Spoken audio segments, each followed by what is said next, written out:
योजना नक्तेति धर्मस्थान गर्भिताशय तो तेति धर्म मात्मीयं न धर्मो धार्मिकैः। कल इसका अर्थ बताया गया था। इसमें जनित संबंध की वसीभूत होकर के गर्भित चित्त होता हुआ जो व्यक्ति धर्मात्मा पुरुषों का अनादर करता है, धर्मात्मा पुरुषों का तिरस्कार करता है, उनकी अवहेलना करता है, वह व्यक्ति अपने ही धर्म का तिरस्कार करता है, अपने ही धर्म का अपमान करता है, अपने ही धर्म की अवहेलना करता है। कल बहुत अच्छे से इसका विवेचन हुआ। कल क्या बताया था? धर्मात्मा पुरुषों का तिरस्कार करना तो बहुत दूर की बात है। सम्यक दृष्टि जीव धर्मात्मा पुरुष कभी किसी भी क्षुद्र से क्षुद्र प्राणी का भी अपमान तिरस्कार नहीं करता, क्योंकि वह समझता है आज ये भले ही पर्याय इसकी तुच्छ है, लेकिन न जाने कितनी बार हमने भी इस संसार में परिभ्रमण करते हुए इन तुच्छ पर्यायों को प्राप्त किया है। कितनी बार नीच कुल में हमारा जन्म हुआ है, कितनी बार जो नाना प्रकार के तेज प्राणी हैं जिनका स्पर्श हो जाए तो स्नान करना पड़ता है। ऐसी सुकरी डुकरी बोलते, डुकरी के पेट से भी जन्म हुआ, पुत्री के पेट से भी जन्म लिया है। ऐसी क्षुद्र पर्याय को इनको देख करके लोग कभी भी घृणा करते हैं। ऐसी तुच्छ निकृष्ट पर्यायों में भी हमारा जन्म हुआ है, तो इसका क्या घमंड करना है? एक घटना है,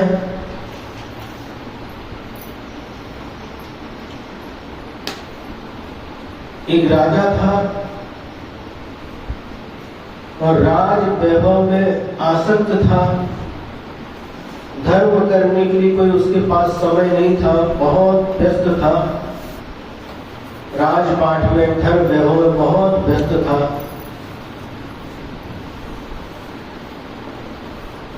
आयु के अंतिम चरण में एक दिगंबर गुरु का सानिध्य प्राप्त हुआ, उनका उपदेश सुना और बहुत प्रभावित हुआ। उपदेश सुनने के बाद में वह उन मुनिराज के चरणों में जाता है और कहता, गुरुदेव मेरा भविष्य क्या होगा? इस जीवन का नहीं, ये जीवन समाप्त होने के बाद मेरा भविष्य का क्या होगा? मेरी आयु कितनी शेष बची है? मुनिराज ने कहा, हे राजन, तेरी आयु बहुत अल्प बची है, 7 दिन के अंदर तेरी मृत्यु होगी। मृत्यु के बाद मैं कहाँ जाऊंगा? किस पर्याय में मेरा जन्म होगा? तो मुनिराज ने कहा अपने अवधि ज्ञान से जान करके कि तू ही अपनी ही विष्ठा में कीड़ा बनेगा। क्या? अपने ही मन में मरण करके कीड़ा बनेगा। कीड़ा देखिएगा, हाँ, सोचो विचार करो, कहाँ इतना राज वैभव और कहाँ ऐसी क्षुद्र पर्याय।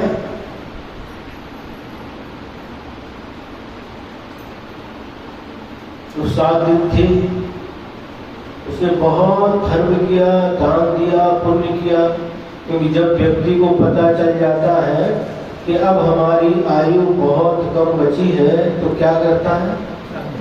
पापी से भी पापी व्यक्ति हो और उसको पता चले तुम्हारी आयु अब बहुत कम बची है, तो पाप करेगा उस समय? क्या विचार करेगा?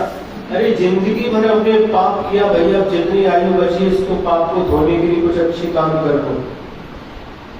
उस राजा ने भी वैसा ही किया, दान किया, पुण्य किया, परोपकार किया, है ना, गौशाला दुर्वाई, अनाथ आश्रम दुर्वाई, सब जितना कर सकता था 7 दिन में सब अच्छे अच्छे कार्य किए।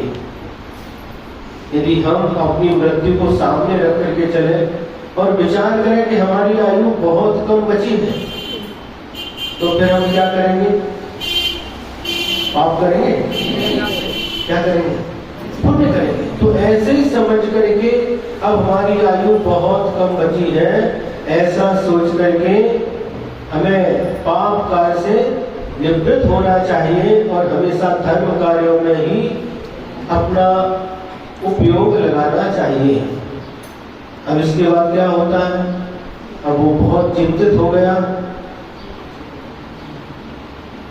और राजा क्यों चिंतित हो गया? इतना सब राजमहल सब छूट जाएगा और अपने ही मलबे में कीड़ा बनूंगा। उसको रात को नींद कैसे आएगी?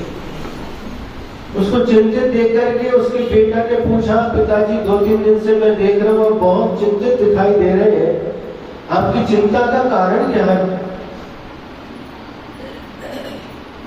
पिताजी कहते हैं कि बेटा मुझे तुझे क्या बताऊं? नहीं पिताजी, मैं आपका पुत्र हूं, मुझे नहीं बताओगे तो किसे बताओगे? बताओ।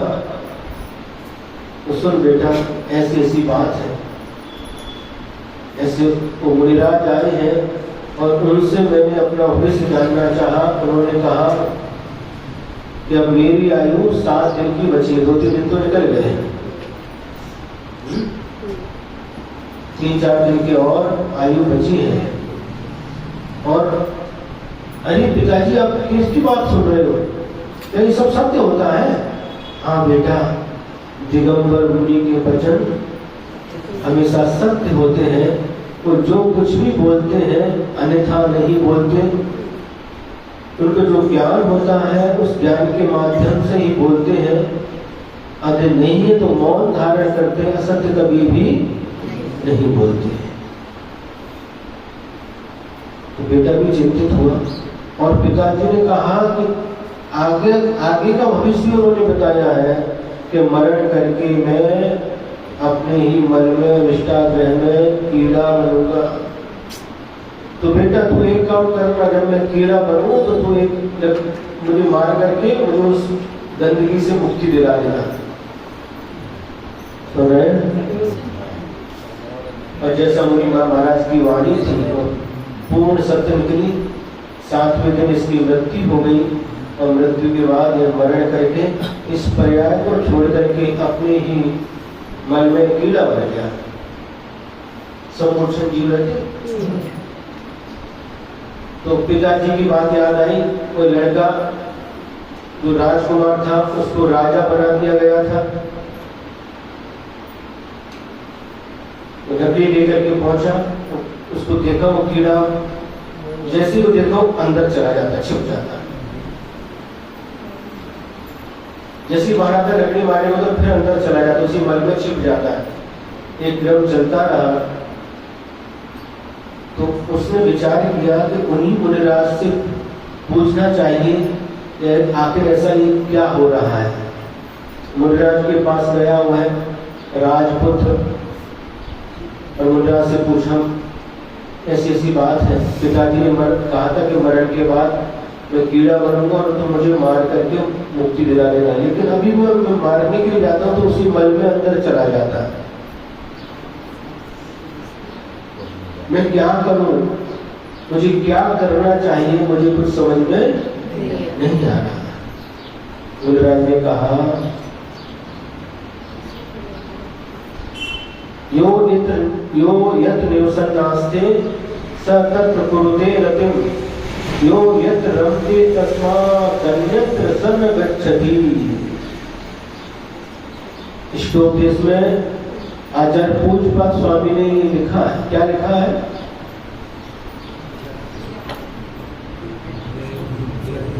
यो यत्र निवसन्नास्ते, जो जहां पर रहता है, स तत्र कुरुते रतिं, उसी स्थान से रति करने लगता, प्रेम करने लगता है।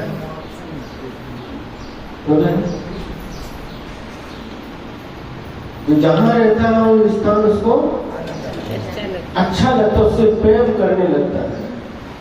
बूढ़े हो जाते हैं, कैसा भी टूटी फूटी झोपड़ी हो, कैसा भी हो घर, बेटा कहता चलो, कहाँ? पूना, बॉम्बे, विनीत क्या?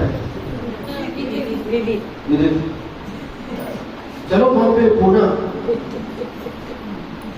जाते कभी अच्छा लगता वहां?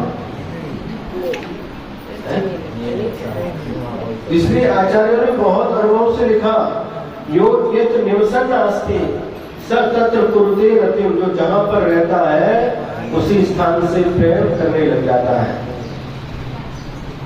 मंदिर नहीं मिलता आचार्य, सुन रहे? जो बालिकाएं रहती हैं उनका जन्म होता है तो स्थान अच्छा लगता है। कौन सा? माँ का घर, जहाँ जन्म हुआ वही स्थान अच्छा लगता है। हाँ? और जब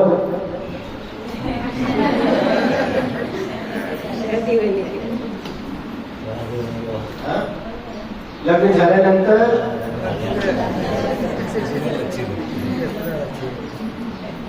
कुठलं गाव कुठलं घर आवडते? खरं सांगा।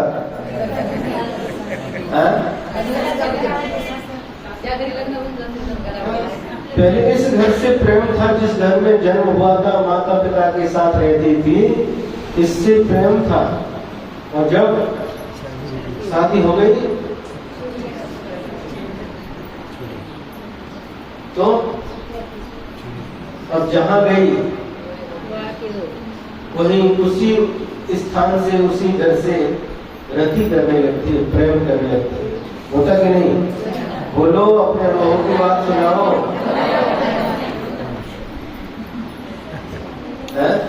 पहले गेवराई में थे तो गेवराई अच्छा लगता था, वही अपना उससे प्रेम था। यही हमारा सब। गेवराई से अगर पुसद में आ गए तो अब पुसद अच्छा लगता है। गेवराई जाते हैं, हाँ जाते तो हैं, लेकिन कैसे? पाहुने बन करके।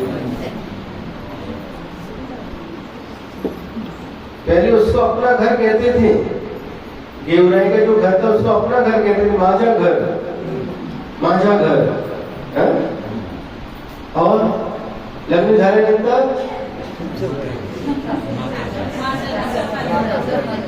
माहेर घर,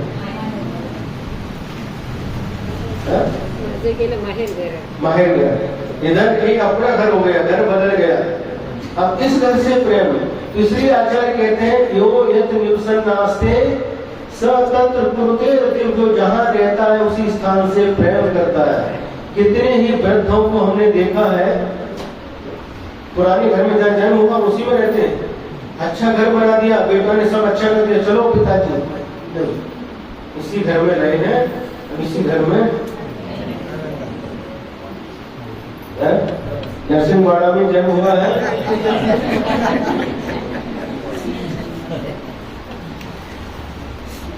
सुनेंगे नहीं? इसलिए आपके उदाहरण आपको ही देते तो आपको जल्दी समझ में आ जाता है। शास्त्रों के उदाहरण कम समझ में आते हैं, ये उदाहरण जल्दी समझ में आ जाते हैं। तो इसलिए आचार्य कहते हैं कि जो जहां रहता है उसी स्थान से रति करने लगता है, प्रेम करने लगता है। और यो यत निवसन नास्ते स तत्र कुरुते रतिम, यो यत रमते तस्मात् अन्यत्र स न गच्छति, अन्यत्र स न गच्छति। और वह व्यक्ति उस स्थान को छोड़ करके, जहां उसको रम जाता है, उस स्थान को छोड़ करके अन्य स्थान पर नहीं जाना चाहता। कितना देख लो, आप गए वहां पर, कहां पर गए? गेवराई में गए, लेकिन मन लगेगा? कितने दिन मन लगता वहां पर?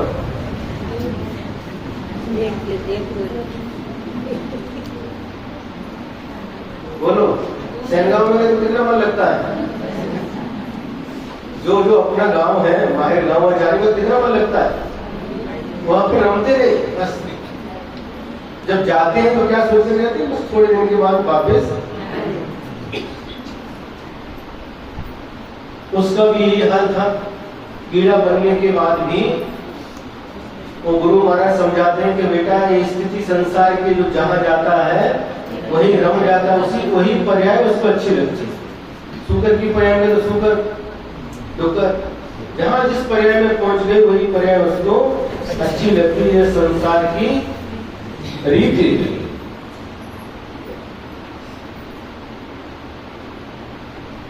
तो विचार करो, कहाँ राज पर्याय राजपद, राजा, पूरे राज्य का राजा, सबके ऊपर राज करने वाला, हुकूमत करने वाला, और क्षण भर में अपनी निष्ठा में कीड़ा। इसका अनुमान करना।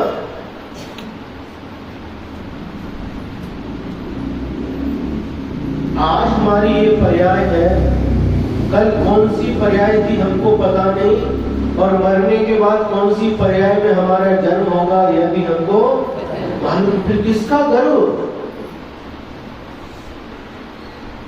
किसका अभिमान? कहा राजा और कहा कीड़ा, और विष्टा का कीड़ा बेचारा।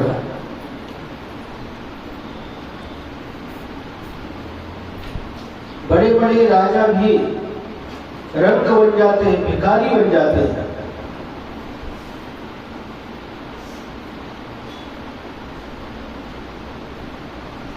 जो बेर बेर खात थे वो बेर वीर खात हैं, जो बेर वीर खात थे वो बेर बेर खात है।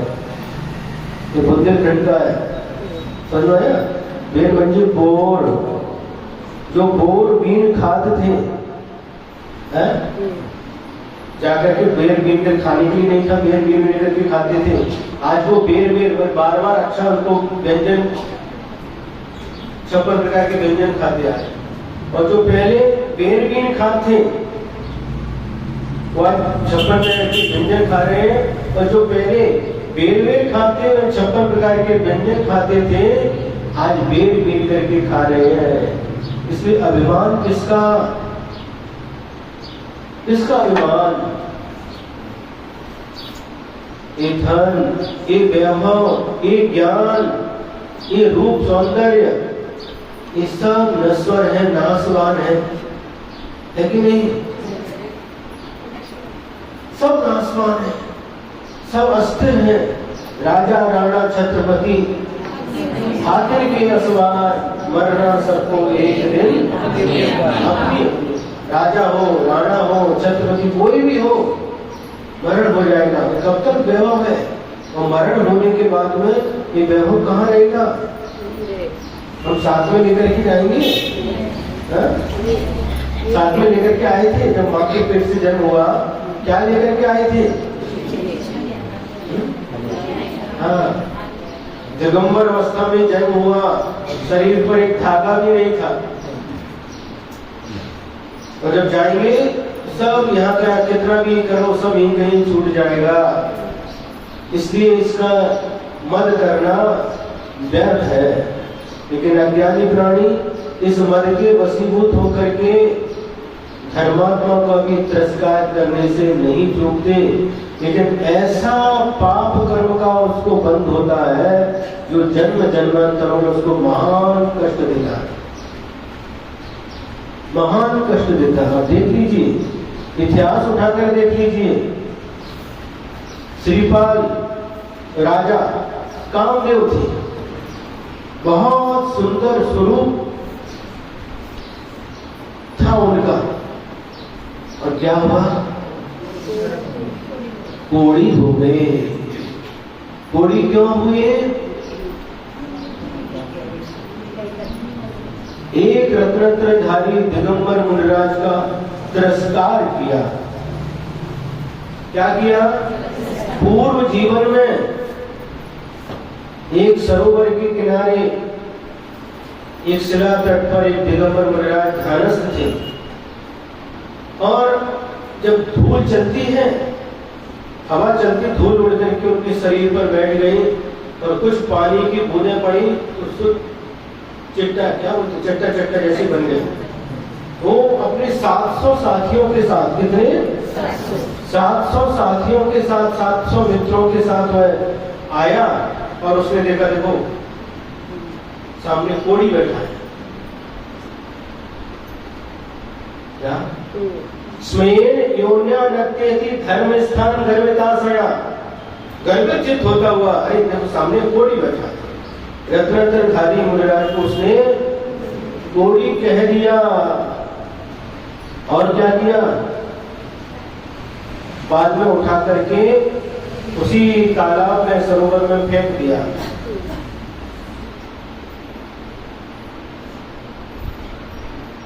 सुन रहे हैं? बाद में किसी ने कहा तूने उसके 700 साथियों ने अनुमोदना कर दी। अनुमोदना समझते ना, कुछ बोलता तालियां बजाते तो मन से अनुमोदना, बिल्कुल ठीक है। उन सबके 700 के 700 साथियों के साथ उस जीव को ऐसे कर्मों का बंद हो गया। बाद में किसी के समझाने पर उनको वापस निकाल करके उच्च आसन पर बिठाया, पूजन की, पश्चाताप किया, लेकिन कर्म ऐसा बन गया। अगला जीवन उनका जो कामदेव का था, सबसे सुंदर होते कामदेव, सबसे सुंदर, स्मार्ट, उनके सामने कोई भी किसी की सुंदरता टिकती थी, सुंदर रहते। और लेकिन वो कर्म उदय में आ गया, क्या कोढ़ उत्पन्न हो गया। और उनके साथ साथ 700 साथियों ने जो अनुमोदना की, उन सबको कोढ़ हो गया। क्या हुआ कोढ़? तूने गर्भ में आकर के धर्मात्मा का अभिनय किया था, तिरस्कार किया था, उसका परिणाम तूने तो सिर्फ उन मुनिराज को कोड़ी कहा था मुख से, लेकिन तुझको कोढ़ उत्पन्न हो गया।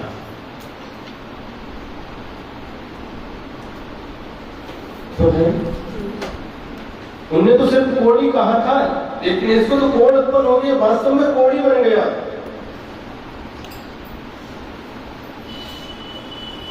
मुनिराज को तालाब में फेंका था, उसको समुद्र में गिरना पड़ा। समुद्र में पढ़ो श्रीपाद चरित्र, पढ़ते कि नहीं?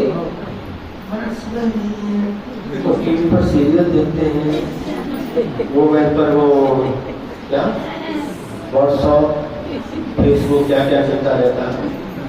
हमारे पढ़ लीजिए, थोड़ा पढ़ा करो, श्रीपाद चरित्र का स्वाध्याय करो, आपको ज्ञात होगा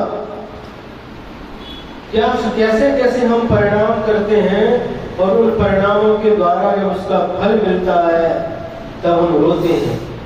ऐसा हमारे साथ क्यों हुआ?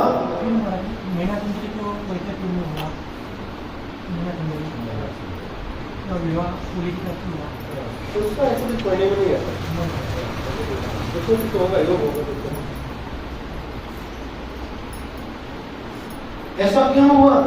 जब पाप कर्म उदय में आता है तो हम विचार करके रोते, ऐसा हमारे साथ क्यों हुआ? अरे हमने तो ऐसा कुछ नहीं किया, लेकिन हमारे साथ ऐसा क्यों होता है? अभी नहीं किया, लेकिन पूर्व भाव में अतीत काल में तुमने क्या किया है। अभी अवधि ज्ञान तो है नहीं, कोई मुनि महाराज को ना बता सका।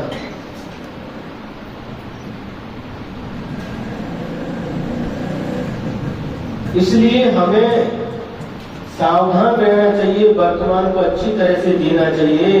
कभी भी किसी प्रकार से किसी की भी अवहेलना, तिरस्कार, अपमान नहीं करना चाहिए। धर्मात्मा की बात तो बहुत दूर हो गई, सोचो विचार करो। स्वभाव चक्रवर्ती, स्वभाव चक्रवर्ती कैसा चक्रवर्ती होता है? 9 निधि 14 रत्न 6 खंड का अधिपति 32,000 मुकुटबद्ध राजा, जिसकी आज्ञा का पालन करते हैं। 96,000 जिसकी रानियां हैं, 18 करोड़ घोड़े, 84 लाख हाथी, 1 करोड़ गाय देसी, इतनी सारी धन संपत्ति होते हुए भी क्या हुआ?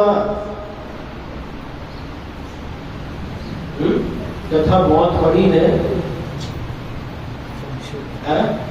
उसका इतिहास में रह है, लेकिन हम बताना क्या चाह रहे हैं, उसका पतन क्यों हुआ पता है? पता है? पूर्व भाव में, उसी भाव में उसके रसोइया रहते अलग अलग प्रकार के। रसोइया ने गरम गरम खीर परोस दी और उसको पता नहीं था, इसको समझना चाहिए ना। खीर खाई, हाथ डाल के देखो मेरे कैसे खान, तो मुंह जल गया, मुंह जल गया तो पूरी खीर उस रसोई के ऊपर पलट गई, गरम गरम खीर गुस्से में आकर था, और ये तड़प तड़प करके मर गया। और मर करके भवनद्रक में इसका जन्म हो गया। अभ्यंतर बन गया। और वहां पर जाकर के विगत अवधि ज्ञान तो होता ही है। और देखा मैं कहाँ हूँ क्या हूँ, तो अपनी पूर्ण पर्याय दिखाई दे रही है। मैं इस राजा का रसोइया था और इसने मेरे ऊपर गरम गरम खीर डाल दी, जिससे मैं तड़प तड़प के मर गया। वो डेड बॉडी अभी भी पड़ी हुई है। बस अब बदला लेने की मन में इच्छा हो गई। और जब बदला लेने की इच्छा हो गई, उसने क्या किया, तो भैया चक्रवर्ती है, पुण्यात्मा जीव है, बहुत पुण्यात्मा जीव है, चक्रवर्ती है, ऐसे तो इससे बदला नहीं ले सकते, कैसे लेना। तो उसने अपना दिमाग चलाया। किसने? रसोइया जो मरण करके व्यंतर देव बन चुका था, उसने अपना दिमाग चलाया कैसे इससे बदला लिया जाए। और उस दिमाग में आ गया, ऐसे तो इसका कुछ हम बिगाड़ नहीं सकते, बहुत पुण्यात्मा जीव है, पुण्यात्मा जीव को हम क्या बिगाड़ सकते हैं। लेकिन अब इसको कैसे हमें क्या करना है, कैसे इससे बदला लेना है, सोच लिया। और एक बहुत उसको पता था कि जिह्वा इंद्री का बहुत लोलुपी है, जिह्वा इंद्री को रसीभूत है। तो एक बहुत सुंदर फल लेकर के गया। अब आम फल या कोई भी फल हो लेकर के गया, राजन ये आपके लिए भेद बदल करके क्या है, एक बहुत अच्छा फल, बहुत स्वादिष्ट फल है।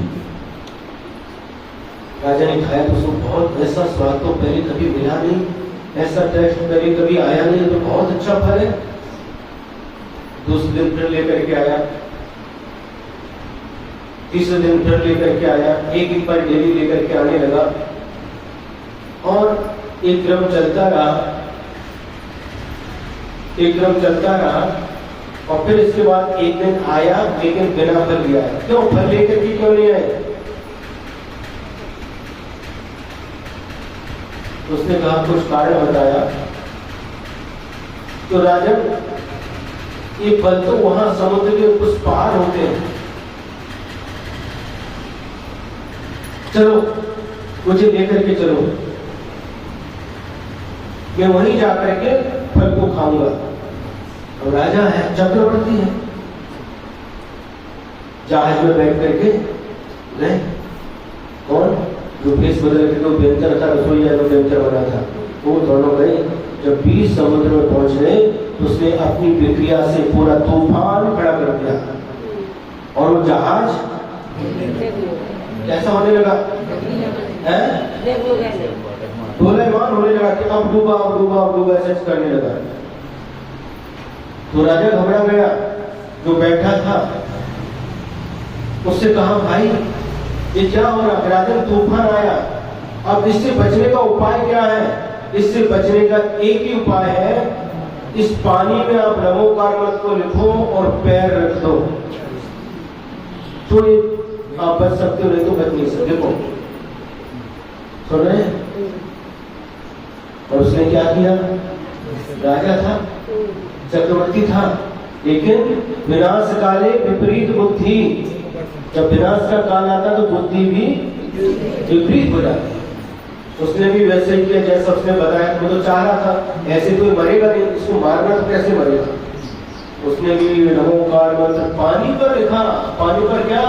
समुद्र में पानी पर तो कितनी मिनट लिखा, और लिख करके पैर रखा। जैसे ही पैर रखा वैसे ही वह डूब गया और मरण करके कहाँ गया? नरक में गया। सुगम चक्र नरक में चला गया। कहाँ इतनी महान संपदा का स्वामी और कहाँ नरक। किसका अभिमान करना, कैसा अभिमान करना। क्षण भर में वह चक्रवर्ती भी नरक में पहुंच गया।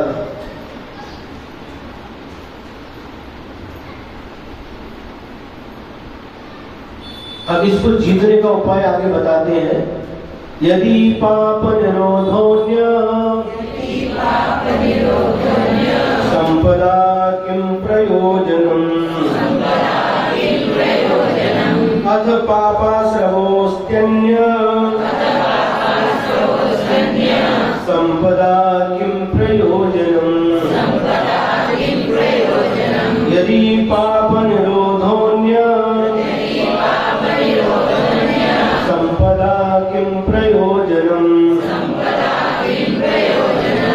पापाश्रवोऽस्त्यन्य संपदा किं प्रयोजनम्।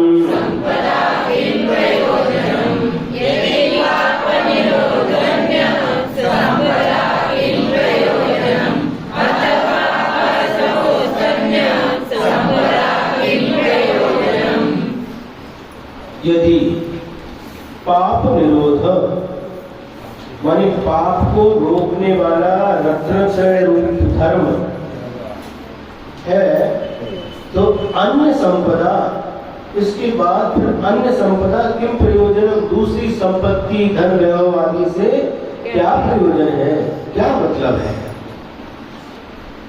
और अथ और यदि पापाश्रवः अस्ति, यदि पाप का आश्रम हो रहा है,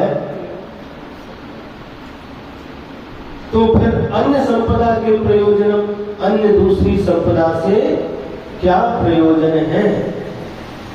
संपदा किम प्रयोजनम, संपदा किम प्रयोजनम एक जैसा है। क्या कहा, यदि पाप का निरोध हो चुका है तो अन्य संपदा से, अन्य संपत्ति से क्या प्रयोजन है, और यदि पाप का आश्रम हो रहा है तो भी अन्य संपत्ति से क्या प्रयोजन है। आगे देखो, आगे आगे आगे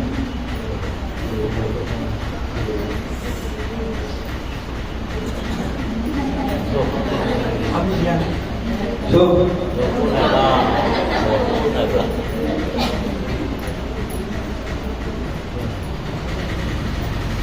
अन्वय, यदि पाप निरोध, यदि पाप को रोकने वाला रत्नत्रय रूप धर्म विद्यमान है, तो अन्य संपदा ज्ञान पूजा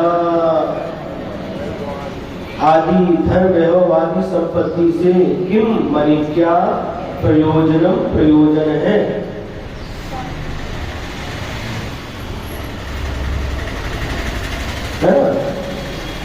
क्या कार्य रह जाता है जब रत्नत्रय रूपी धर्म विद्यमान है जिससे पाप का निरोध होता है, फिर अन्य धन वैभव आदि से क्या प्रयोजन है।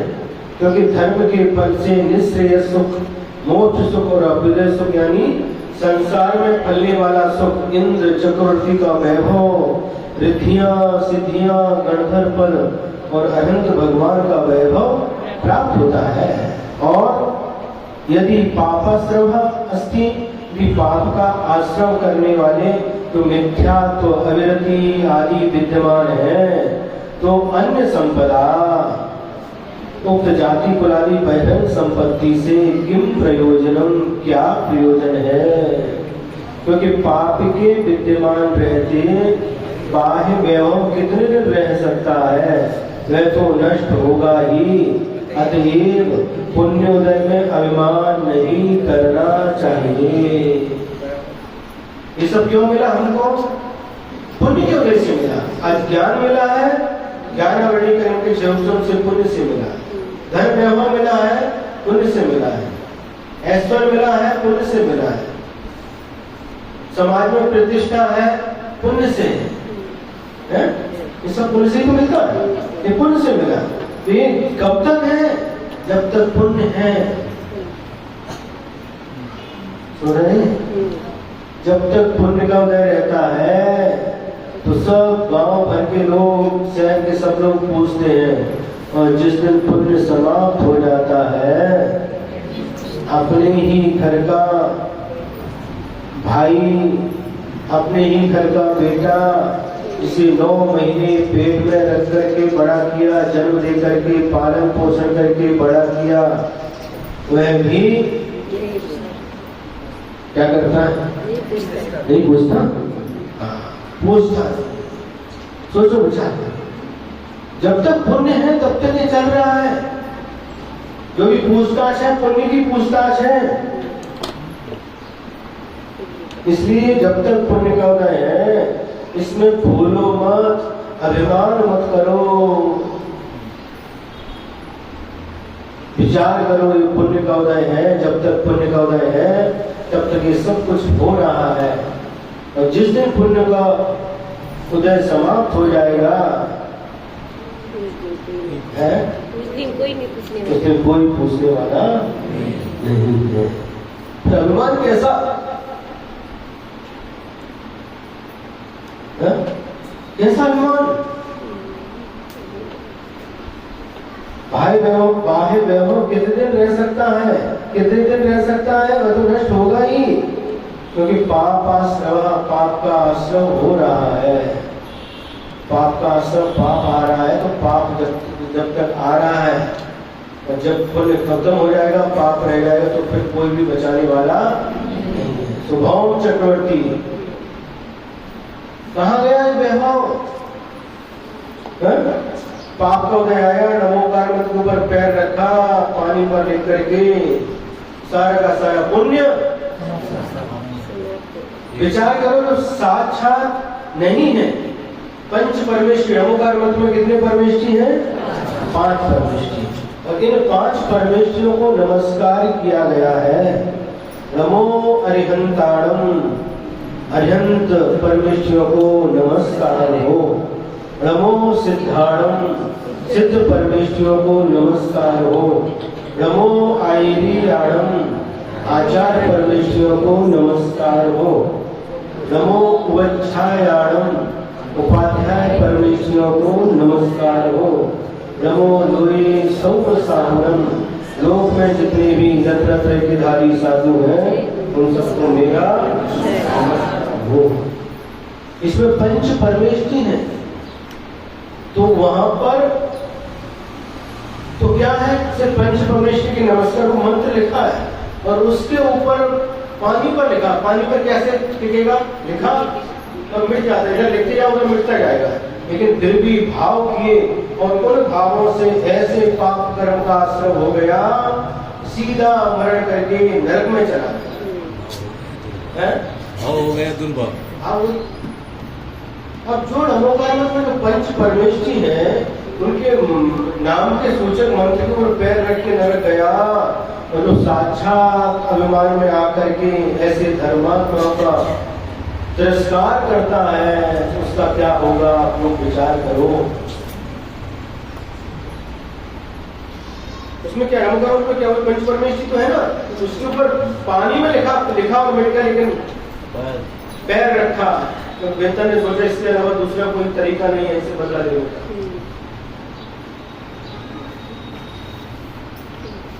मंत्र के ऊपर और पंच परमेष्ठी के नाम के ऊपर पैर रखने से उसकी ये दशा हो गई स्वभाव चक्रवर्ती की। जो साक्षात रत्नत्रयधारी धर्मात्मा पुरुषों का जो अपमान करेगा, तिरस्कार करेगा, उसकी क्या गति होगी? आप लोग स्वयं विचार कर सकते हैं।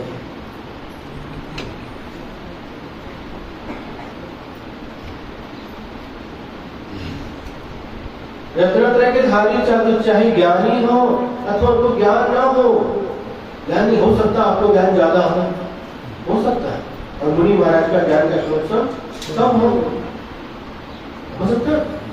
हमारे हमने 12 वर्ष से कोर्स किया है, सब 6 ढाला रत्न श्रापाचार श्लोकेश द्रव संग्रह तत्वाशोध गोबर सार कर्म कांड सब कुछ किया हुआ, सब कुछ स्वादिष्ट। और ऐसे मुनि महाराज आ गए, मान लो जिनको ज्ञान का क्षोभन नहीं है, कुछ भी नहीं, न तो प्रवचन कर पाते हैं न कुछ पढ़ पाते हैं। देखो हमको, देखो सब इतने बड़े शास्त्र पढ़े, उनको कुछ भी नहीं आता, बस हो गया। क्या हो गया?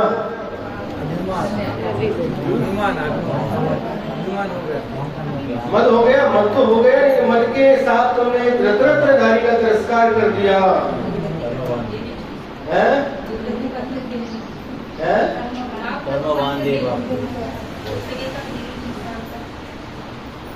किसी का नाम संपदा है?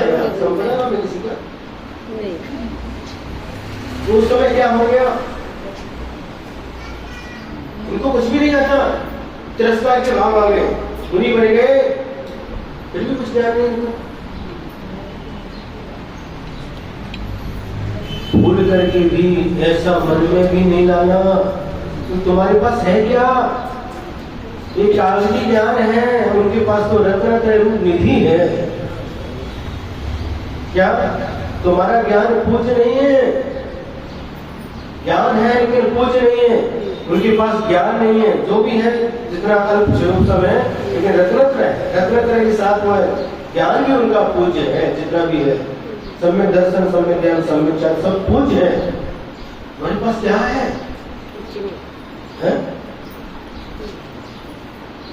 इसलिए कभी भी दोनों कान खोल करके सुनो कुशल वालों। कोई ऐसे मुनि महाराज आ जाए जो रत्न के धारी हो लेकिन उनको प्रवचन करना नहीं आता हो, स्वाध्याय करना नहीं आता हो, लेकिन फिर भी मन में आकर के उनका तिरस्कार नहीं करना, नहीं करना। उनके तो चरणों तक गंधों तक लेकर के सिर पर लगाना धन्य है ये मुनिराज, मेरा ज्ञान तो कोई काम का नहीं है, लेकिन आपके पास जो रत्न है आप स्वयं भी संसार समुद्र से पार हो जाएंगे, और जो भी आपका आश्रय लेगा, आपकी शरण में आएगा, वह भी संसार समुद्र से पार हो जाएंगे। स्तुति करना, गुणगान करना।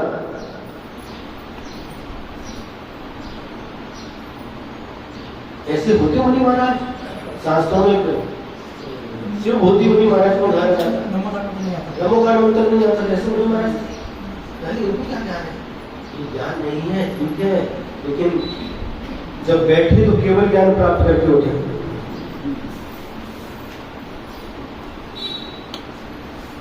यदि पाप निरोधोन्य संपदा किम प्रयोजनम, यदि पाप का निरोध करने वाला रत्नत्रय धर्म इसके पास में है, दूसरी संपत्ति से क्या प्रयोजन है? दूसरी संपत्ति सब धूल के समान है उनके लिए।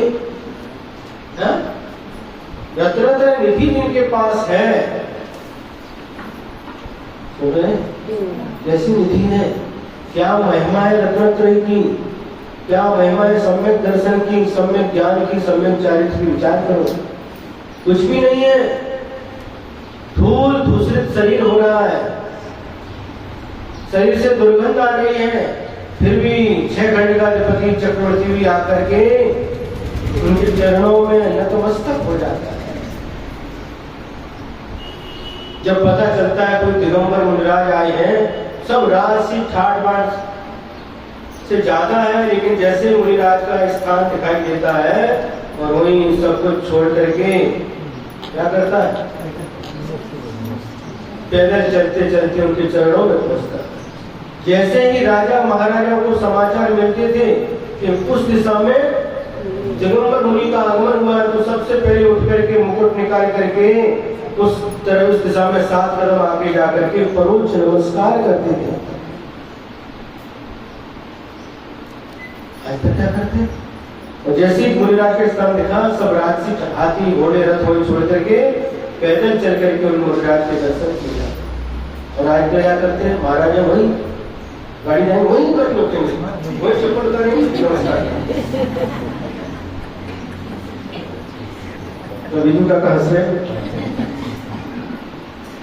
वही महाराज गाड़ी थोड़ी दूर वही विवेक रखो, वही मिलकर वही चप्पल हमारे सामने चप्पल रखेंगे, वही नमस्कार करने लगते। महाराज जी, एक सवाल अलग से है। हाँ। हम लोग तो नमस्कार करते हैं, कोई भी मुनिराज आए तो नमस्कार तो नमस्ते तो करना ही है, मगर उनके आचरण में ऐसा हो। अभी ये जो प्रसंग चल रहा है इसको समझो पहले। अभी जो प्रसंग क्या चल रहा है, या क्या कह रहे हैं? यदि पाप निरोध होने, यदि पाप का निरोध करने वाला रत्नत्रय रूप धर्म जिसके पास में है, तो अन्य संपदा की प्रयोजन, तो बाहरी राज पाठ राज वैभव जो भी है धन संपत्ति से क्या प्रयोजन है? सब कुछ छोड़ करके उस संपत्ति वाला भी क्या इतना महान संपत्ति विभूति वाला चक्रवर्ती भी जब पड़गान के लिए सामान्य श्रावक बन करके खड़ा हो जाता द्वार पर और पड़गान करके नवदा भक्ति पूर्वक आहार देता है, उच्चासन पर बैठाता, जमीन पर बैठ जाता है, और उनके चरणों के गंधोदक को लेकर के मस्तक पर लगा करके अपने को धन्य धन्य महसूस करता है। विचार करते हैं धन संपत्ति किस काम की, लेकिन ये इनके पास जो धन संपत्ति है, रत्नत्रय रूपी धन संपत्ति जो इनके पास में है, इसका कोई मोल नहीं है, अनमोल है।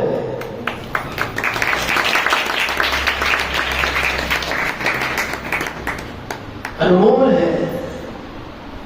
भारत का प्रधानमंत्री नरेंद्र मोदी, क्या करें, उसके पास राजा है, फिर भी राजा श्री के दर्शन के लिए 2 बार भोपाल में भी आए और वहां भी आए, डोंगरगढ़ में भी आए, चरण रज लेकर धन्य भाग्य धन्य भाग्य धन्य धन्य कहते। क्या है चक्रवर्ती तो आपने देखे नहीं, लेकिन आज के तो जो है, और आकर के चरण रज लेकर के आशीर्वाद लेने के लिए इतनी दूर से चल करके आ गए। क्या है महिमा, सोचो विचार करो, रत्नत्रय की महिमा क्या है। यदि मद उत्पन्न होता है और उसको जीतना चाहते हैं तो आचार्य कहते हैं रत्नत्रय रूपी निधि है, फिर दूसरी संपत्ति से क्या प्रयोजन है, क्या मतलब है। और अथ पापाश्रम अस्ति अन्य संपदा के प्रयोजन, यदि पाप का आश्रम हो रहा है तो इस संपत्ति से भी क्या मतलब है।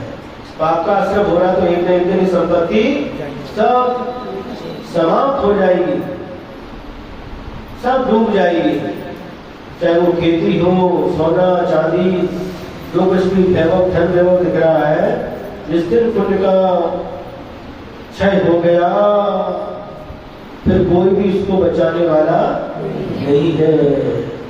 आचार्य पद्मनंदी स्वामी ने पद्मनंदी पंचविंशति का एक शास्त्र लिखा है, उसमें उन्होंने लिखा पुण्य क्षयाक्षय मोहित लक्ष्मी, तो लक्ष्मी का क्षय होता, पुण्य के क्षय से क्षय को प्राप्त हो जाती है। सुन रहे? पुण्य के क्षय से लक्ष्मी का क्षय हो जाता है। पुण्य क्षयमुपैत नदीयमाना लक्ष्मी रतः कुरुत संतत पात्र दानम कूपेन पश्यत जलम ग्रहिणा समन्ता दाकश्यमाणमपि वर्धत एव नित्यम। लक्ष्मी का क्षय कैसे होता है? पुण्य के क्षय से क्षय होता है। तो पुण्य का क्षय कैसे? तो पाप का आश्रम हो रहा है, निरंतर पाप का आश्रम हो रहा है, पुण्य का क्षय होगा। और पुण्य का जिस दिन क्षय हो गया, कितना भी ताले में रखो, तिजोरी में, गोदरेज, क्या गोदरेज, कितना भी लॉकर में रखो, रहने वाली नहीं है। जिस दिन पुण्य का क्षय हो जाएगा कुछ भी बचने वाला नहीं है। तो ज्ञानी व्यक्ति क्या करता है? कभी भी पुण्य का क्षय नहीं करता, किंतु पाप का क्षय करने के लिए निरंतर प्रयत्नशील रहता है। किसका क्षय करना है? पाप का क्षय। पाप का क्षय, पाप का क्षय किससे होगा?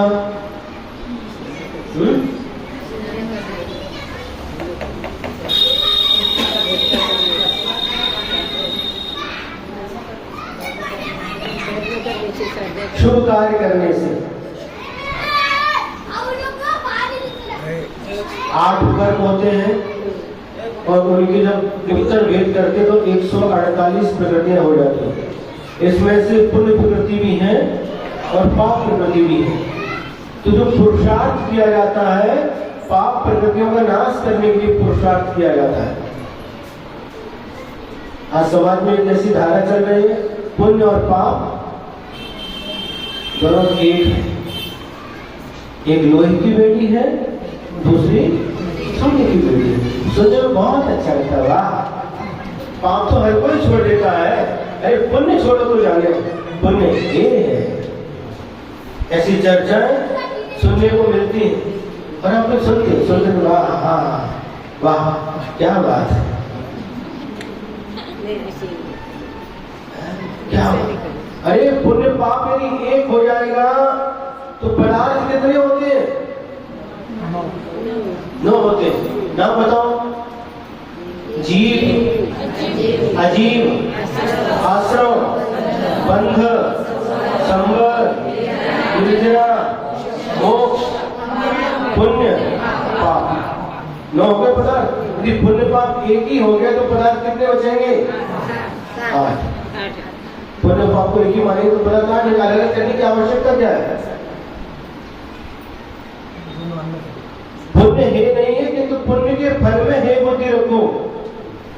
पुण्य को हे मत समझो, क्योंकि जो भी क्रियाएं हैं, धार्मिक अनुष्ठान है, व्रतों का पालन है, संयम का पालन है, तो नियम से पुण्य का असर तो होगा ही होगा। चाहे भगवान का अभिषेक करो, पूजन करो, स्वाध्याय करो, तीर्थ यात्रा करो, नमोकर्म का जाप करो, दान करो, जो कुछ भी काम करते हैं उसके द्वारा पुण्य का असर तो नियम से होता है। पुण्य के लिए नहीं करना, हमें पुण्य की प्राप्ति इसलिए नहीं करना, तो होने ही वाला है। पुण्य हे नहीं है, किंतु पुण्य के फल को में हमें हे बुद्धि रखना चाहिए। तो मिला है भैया क्या? ये पुण्य का फल है, मिला है, आज है, कल नहीं रहेगा, कल रहेगा कि नहीं रहेगा पता नहीं। इसलिए पुण्य के फल में हे बुद्धि रखना, लेकिन पुण्य कार्यों में, धार्मिक कार्यों में कभी भी हे बुद्धि नहीं रखना चाहिए। पुण्य को हे भी नहीं समझना है। ये कैसे समझोगे? किसी आचार्य ने कहा है जब दीक्षा लेते हैं 5 अनुप्रत्या मात्र लेंगे तो 5 पापों का त्याग है। पुण्य का भी त्याग करो साथ में। बिल्कुल बिना पुण्य के हो जाए। पुण्य फला रहता, किसका त्याग करना है? पाप का त्याग करने की कहा आचार्यों ने। कहीं पर भी किसी भी आचार्य ने पुण्य को त्याग करो ऐसा नहीं कहा। ये तो चल रही धारा है?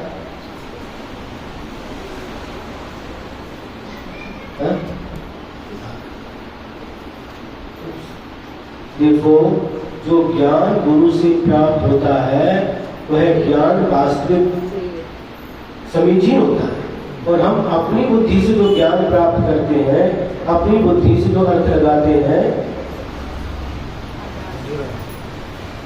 वह सही हो भी सकता है, नहीं भी हो सकता। आचार्य से सुनाते थे, उनके गुरु महाराज थे आचार्य ज्ञान सागर महाराज जी। जब वो पढ़ाते थे तो किसी बात में कोई बात समझ में नहीं आती थी या आचार्य से कुछ पूछते थे तो कहते थे ज्ञान सागर महाराज जी, बिना कान पढ़ पढ़ाए स्वीकार करो, आचार्यों की वाणी है। बिना कान पढ़ पढ़ाए, उनकी भाषा थी, बिना कान पढ़ पढ़ाए समझते, जैसे पक्षी पंख फड़फड़ाता, ऐसे बिना कान फड़फड़ाए स्वीकार करो। ये गुरुओं की वाणी है, आचार्यों की वाणी है।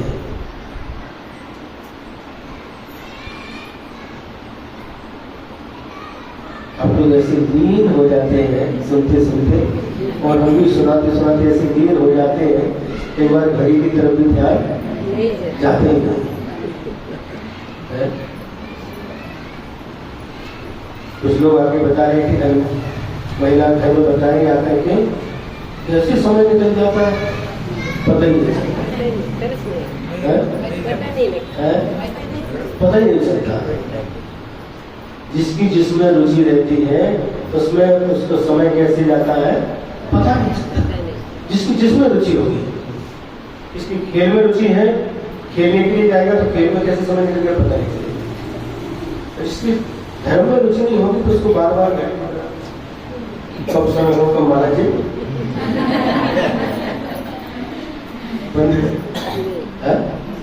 होता क्या? तो रुचि वाले कभी ऐसा नहीं होगा। रुचि बहुत अच्छी, धर्म के प्रति रुचि, ज्ञान प्राप्त करने के प्रति जो रुचि है और होना भी चाहिए। और जिसकी रुचि होती है वो पैदल चल करके भी आ जाते हैं। तारीफ में क्या करने से करते हैं? तो महाराज हम भी तो पैदल चल करके आए हैं, हम कौन सी गाड़ी पर बैठ करके आए हैं? हैं? अब तो हनुमान बाग से इधर के इधर आजू बाजू से आ गए हैं? 2.5 किलोमीटर 3 किलोमीटर की दूर से चल करके आते हैं। ये रुचि की बिना आ सकते क्या? नहीं आ सकते। जिनको रुचि नहीं है वो मंदिर के बाजू में भी रहेंगे तो भी नहीं आएंगे।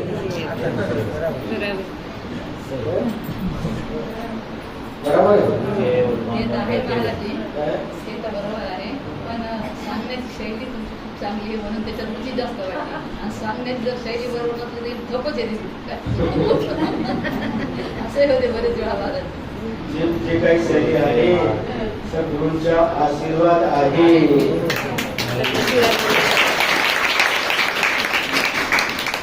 गुरु महाराजांचे आशीर्वादमुळे जेवढं येते तेवढं मी सांगतो. जास्ती मला काय येत नाही.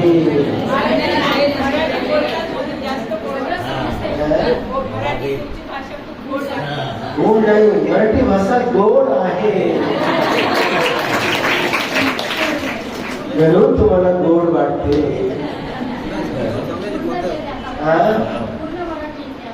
गोड येत नाही, काही पण चूक होते. आता पूर्ण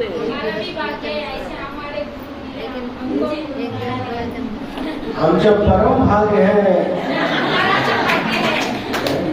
तुमचं भाग्य आहे, माझ्या परम भाग्य आहे जो मला असे गुरु भेटले.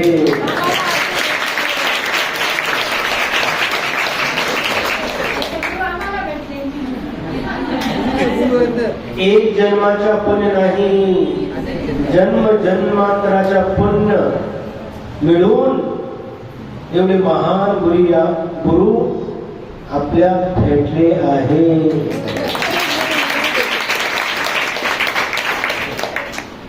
असे गुरु सतत भेटू असे गुरु सतत भेटू गुरुची महिमा महान आहे, त्यांच्या वर्णन करू शकत नाही.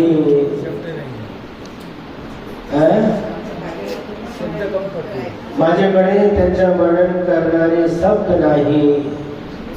मी कैसे वर्णन करू?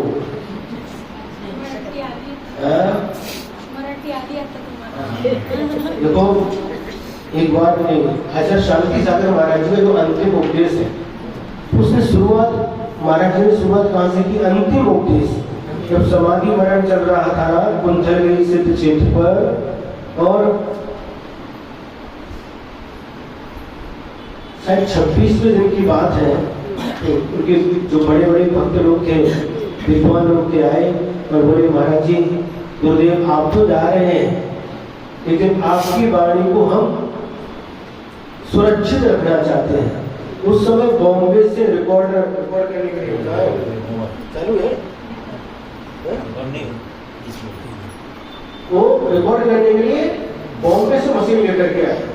तो आचार्य महाराज बोले बहुत देर कर दी, पहले आते तो कई उपदेश देते थे लेकिन अब शरीर क्षीण हो चुका है, बोलने की क्षमता भी कम हो गई है, लेकिन फिर भी आप लोग आए तो निराश नहीं करूंगा, जितना होगा उतना बोलूंगा. फिर वो मशीन लगा करके उसकी आवाज तो रिकॉर्ड किया गया है और आज भी यूट्यूब पर है, आप लोग देखो. आचार्य शांति सागर महाराज जी का अंतिम उपदेश डालोगे उनकी आवाज आपको सुनाई देगी. उसमें उन्होंने मंगलाचरण किया और मंगलाचरण के बात बोलते मराठी मध्ये बोलू चालू आहे का ऐसा उन्होंने पूछा है. हाँ चालू है. तो क्या बोलते हैं? 11 अंग 14 पूर्व रूप शास्त्र महासमुद्र आहे, त्यांचे वर्णन करणारे आजे कोणी केवली नाही, श्रुत केवली नाही. आमच्या सारखे शुद्ध पुरुष काय वर्णन करतात?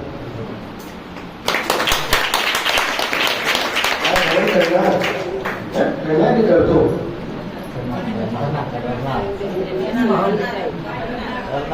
क्या करना? इतने महान गुरु, बड़े संघ के नायक, इतने महान गुरु क्या बोल रहे हैं? 11 अंग 14 पूर्व रूप शास्त्र हे जेव्हाही महासमुद्र जितकी आहे त्यांचे वर्णन करणारे कोणी केवली नाही, सुरत केवली नाही. आमच्या सारखा शुद्ध पुरुष करे अपने आप को. सोचो विचार करो, इतने महान गुरु अपने आप को क्या कह रहे हैं कि लघुता. हम जैसे शुद्ध पुरुष क्या वर्णन कर सकते हैं? केवढा भी नाही. कितनी भी क्या लघुता उनकी, जब इतने महान गुरु होने के बाद भी हम जैसे शुद्ध पुरुष क्या वर्णन कर सकते हैं? अपने आप को शुद्ध कह रहे हैं, अपने आप को लघु समझ रहे हैं. और हम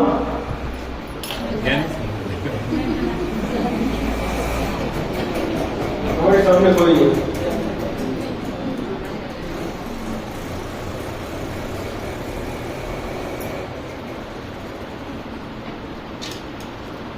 अपने आप को लघुता बड़े होने के बाद भी ये लघुता को लाना बहुत कठिन होता है. समझदार व्यक्ति जैसे जैसे ये सब बढ़ता है ज्ञान आदि, उतना ही ब्रह्म होता जाता है, झुकता जाता है. जैसे फल आने के बाद वृक्ष झुक जाते हैं. लेकिन इससे विपरीत अज्ञानी व्यक्ति जैसे जैसे ज्ञान आता वैसे वैसे आकड़ करके चलता, मेरे सामने कोई है ही नहीं. दूसरे को समझते नहीं, अपने आप को ही सब कुछ समझता है. इन दोनों में अंतर रहता है. तो ऐसे महान गुरु भी अपने आप को क्या कह रहे हैं, सोचो विचार करो. सुने कि नहीं? हाँ.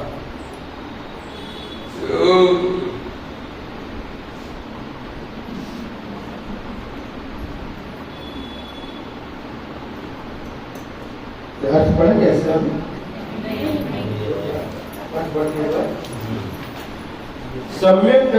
सम्यक दृष्टि विचारता है कि यदि पाप के आश्रम का निरोध है तो फिर मुझे अन्य संपदा से क्या प्रयोजन है, और यदि पाप का आश्रम हो रहा है तो भी मुझे अन्य संपत्ति से क्या प्रयोजन है.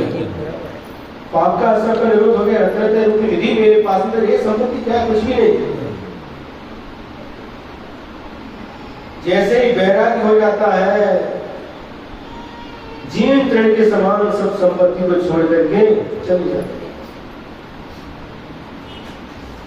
24 तीर्थंकर भगवान में से 3 तीर्थंकर, श्री शांतिनाथ भगवान, श्री कुंथुनाथ भगवान और श्री हरिनाथ भगवान. ये चक्रवर्ती भी थे, तीर्थंकर भी थे, कामदेव भी थे. 3 पद के धारी थे. और उन्होंने लिखा, हरिनाथ भगवान की स्तुति करते हुए समर्थ स्वामी ने लिखा, लक्ष्मी विभव सर्वस्वम मुमुक्षु चक्र लांछनम साम्राज्यम सार्वभौमते जन विवाह भवत्. हे भगवान, जैसे आपको वैराग्य उत्पन्न हुआ, लक्ष्मी विभव, सारा का सारा वैभव आपको कैसा जीर्ण तृण के समान हो गया. पहले जिस धन संपत्ति को कुछ दिखता था वैभव के रूप में मानते थे, लेकिन जैसे ही आपको वैराग्य उत्पन्न हुआ तो सारा का सारा वैभव तृण समझते हैं, तृण में भी जीर्ण तृण, जीर्ण तृण के साथ एक शब्द रखते जीर्ण, जीर्ण हो गया, किसी काम का नहीं. सारा का सारा धन वैभव जीर्ण तृण के समान हो गया. तो रत्नत्रय के सामने पाप को निरोध करने वाला रत्नत्रय जिसके पास है, तो दुनिया की सारी संपत्ति उनके सामने नगण्य है, बहुत तुच्छ होती है. तो संपत्ति से क्या प्रयोजन है? बल्कि पाप का आश्रम हो रहा है, पाप कार्यों में दिन रात लगे हुए हैं, तो भी इस संपत्ति से क्या प्रयोजन है? क्योंकि एक न एक दिन यह पाप के कारण से नष्ट हो जाएगी.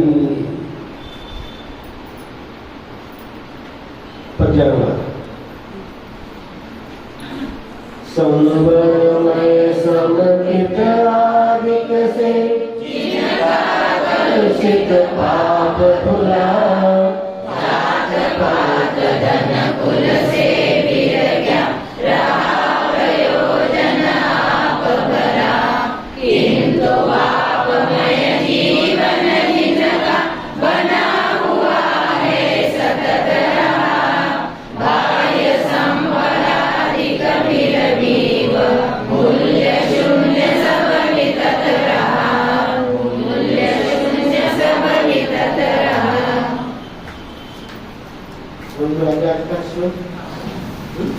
सबको समझ में आया? अच्छा.